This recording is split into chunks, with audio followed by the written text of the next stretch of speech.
إلا الله محمد رسول الله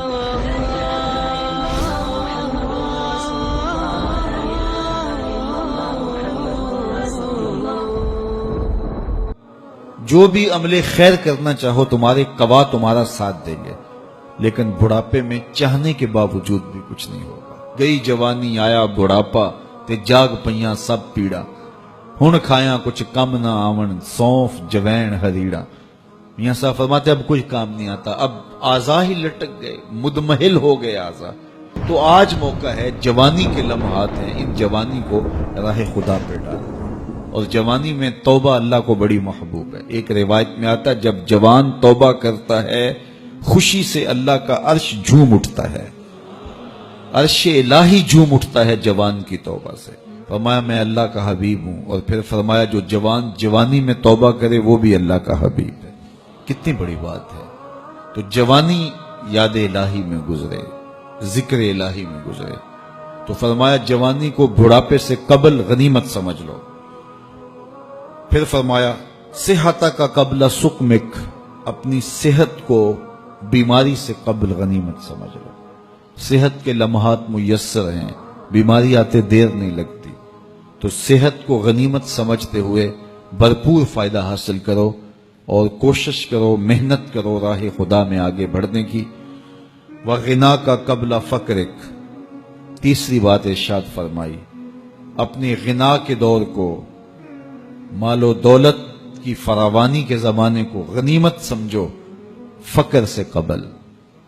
کہتے ہیں غربت آتے ہوئے دیر نہیں لگتی، اوپر جاتے ہوئے وقت لگتا ہے، اوپر سے نیچے آتے ہوئے وقت نہیں لگتا۔ تو فرمایا کہ دولت تمہیں میسر ہے تو اس دولت کو کام میں لاؤ، دولت کو سنبھال کے نہ رکھو، یہیں رہ جائے گی۔ ایک کفن ایسا لباس ہے جس کو کوئی جیب نہیں ہے، یہاں سے کچھ کسی نے لے کر نہیں جانا اور نہ آج تک کوئی لے کے گیا ہے۔ سکندر ذوالقرنین جس نے پوری دنیا پہ حکومت کی، مرتے ہوئے وصیت کی کہ میرے ہاتھ کفن سے باہر رکھے جائیں تاکہ لوگوں کو پتہ چلے خالی ہاتھ جا رہا ہوں۔ سکندر گیا جب دنیا سے تو دونوں ہاتھ خالی تھے۔ تو اصل وہ ہے جو ہم ساتھ لے کے جائیں گے۔ میرے حضور نے فرمایا ابن آدم کہتا ہے مالی مالی مالی، میرا مال میرا مال۔ فرمایا اس کا مال وہ ہے جو اس نے کھایا یا پہنا اور پرانا کر دیا یا اس نے آگے بھیج دیا۔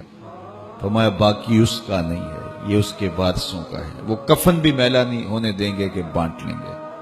تو فرمایا غنا کے زمانے کو غنیمت سمجھو فقر سے قبل۔ چوتھی بات ارشاد فرمائی فراغت کے لمحوں کو مصروفیت کے وقت سے قبل غنیمت سمجھو۔ آج فراغت ہے، بہت کچھ کر سکتے ہو، گزرتے لمحات کے ساتھ ساتھ کندھوں پر ذمہ داریوں کے بوجھ بڑھتے چلے جائیں گے، پھر کرنا بھی چاہو گے فرصت نہیں ملے گی۔ تو فرصت کی گھڑیوں کو غنیمت جانو۔ پانچویں چیز ارشاد فرمائی وحیاتک قبل موتک، اور اپنی زندگی کو موت سے قبل غنیمت سمجھو۔ آج زندگی ہے، چلو بیماری سہی، اعضاء مدمحل سہی، فراغت نامیسر سہی، دولت نہیں سہی، کوئی بات نہیں ہے، اس کے حضور آنسو تو بہہ سکتے ہیں، اپنے گناہوں کی معافی تو مانگی جا سکتی ہے، جس طرح بھی بیٹھ کر کے لیٹ کر کے اس کے حضور عبادت کا رنگ تو اختیار کیا جا سکتا ہے۔